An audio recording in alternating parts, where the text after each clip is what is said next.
Whether you're using one flash or 10 flashes or available light, it's basically about an awareness of light, you know, and I always preach the gospel of speaking with light, because the actual term photography comes from a Greek root, photographos, which means to write with light.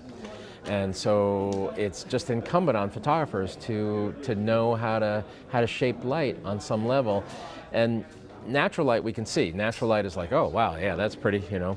Flash, you have to work at a bit. You have to have some experience with it, you know, just kind of experiment. That's the key to using flash, is experiment with what it looks and feels like.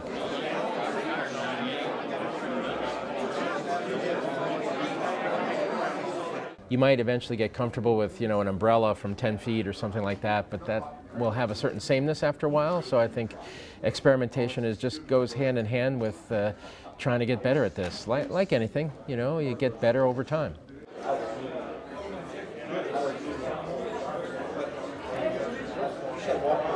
I think critiquing is an essential part of growth. I think everybody needs an editor, not only in their photography, but also their life. And you need a governor on the engine somehow. You need somebody to redirect, someone to shape your eye, someone to push you in the right direction, especially as a young photographer.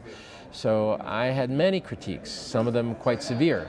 I've run the gamut of having my film thrown at me, which is a pretty severe critique, to being praised outlandishly and erroneously, or not necessarily falsely, but you know, some folks you run into, they want to be a gentle person, so they just pat you on the back and say, man, your stuff is great.